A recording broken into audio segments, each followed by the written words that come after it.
So hello guys, welcome back to Gabbar Garage. Today in this video we will try to explore some points जिसकी वजह से बजाज चेतक को बहुत ज्यादा attention या फिर आप बोल लीजिए हाइप मिल रही है ई स्कूटर्स की फील्ड में. So without any further ado, let's get into it.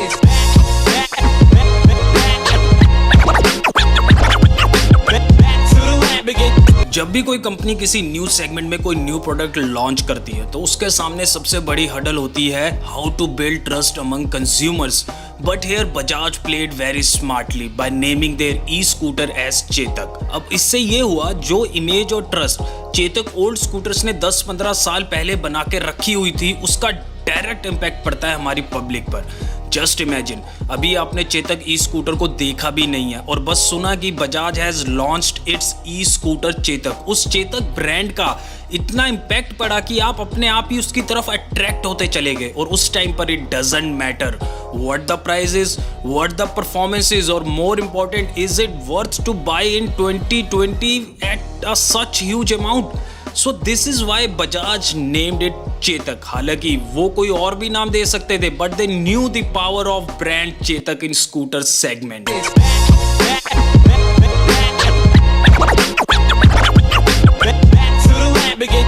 Please remember, पहले पॉइंट में अभी आपने चेतक ई स्कूटर को देखा भी नहीं है और आपका उस प्रोडक्ट पर ऑलरेडी ट्रस्ट बिल्ड करवा दिया बजाज ने. जब आपका किसी चीज से इमोशनली कनेक्शन होता है तो वो प्रोडक्ट या वो चीज आपके लिए बहुत वैल्यूएबल हो जाती है. We Indians have so many feelings connected with Chetak scooters. किसी ने डिग्री कंप्लीट किया चेतक पर ही जा जाकर, तो किसी के फादर रोज उसे स्कूल ड्रॉप करते थे चेतक पर ही. और अगर सबसे बड़ा एग्जाम्पल दूं तो क्रिकेटर वीरेंद्र सहवाग ने अपने एक इंटरव्यू में कहा था वो अपने घर से इंडिया गेट साइड आते थे चेतक स्कूटर पर ही प्रैक्टिस करने के लिए when he was struggling and grinding. तो आप समझ ही गए होंगे जैसे ही चेतक रीलॉन्च की खबर आपके कानों में पड़ी वो सारी sweet memories related to old Bajaj scooter आपके दिमाग में आने लगी. And this is not the bad thing but the worst thing is that Bajaj knew that and they outplayed you again emotionally.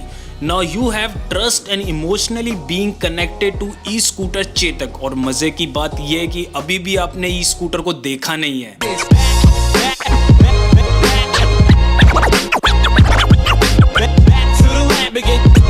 Just imagine, आप शॉर्ट बॉल डालने के लिए पूरी फील्डिंग सेट करते हो सो दैट बैट्समैन हुक या पुल खेले और कैच की पॉसिबिलिटीज बढ़ जाए. बट आपका ट्रैप पूरी तरह से फेल हो जाता है जब बॉलर एक भी शॉर्ट बॉल ना डाल करके सारी फुल लेंथ पर बॉलिंग करता है. सो बजाज नहीं चाहता कि उसके साथ भी कुछ ऐसा हो. जो ट्रस्ट और कनेक्शन उसने ऑलरेडी क्रिएट किया हुआ है चेतक नाम पर वो पूरी मेहनत खराब ना हो जाए. तो बजाज क्या करता है, कुछ रेट्रो टाइप डिजाइन देता है अपने ई स्कूटर को जो बहुत ही क्लासिक है. बजाज को पता है अगर ई स्कूटर का डिजाइन कुछ न्यू ट्रेंड के अकॉर्डिंग हुआ तो जो बंदे अपने आप को कंप्लीटली अटैच कर चुके हैं उसका नाम सुनकर ही कंप्लीटली डिसअपॉइंट या फिर आप बोल लीजिए डिस्ट्रैक्ट हो जाएंगे. नाउ व्हाट हैपेंस, जैसे ही आप चेतक ई स्कूटर को देखते हैं उसका विंटेज या ओल्ड स्कूल टाइप डिजाइन बचा कुचा काम कर देता है. हालांकि जो ई स्कूटर है वो कंप्लीटली ओल्ड चेतक की तरह नहीं है but you get to see some glimpse of that old Chetak when you see this new e Chetak. And the funny thing is that still you are unaware of its price and performance. पहले 2 point और इस point ने आपको इतना convince कर लिया है कि आपको ये स्कूटर लेना ही है. अब बात करते हैं लास्ट फैक्ट की और ये काफी हेल्पफुल प्रूव हुआ ई स्कूटर को पॉपुलैरिटी गेन करवाने में.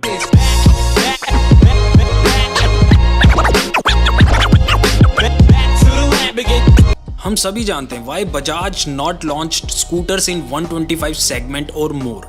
अगर ई चेतक इलेक्ट्रिक स्कूटर ना होकर 125 सीसी या फिर 150 सीसी का स्कूटर होता तो आपके दिमाग में बहुत से अल्टरनेटिव आते जैसे कि होंडा एक्टिवा जो लास्ट फ्यू ईयर से इस फील्ड में मोनोपोली क्रिएट किए हुए हैं, या फिर टीवीएस एंटॉर्क और होंडा ड्यू.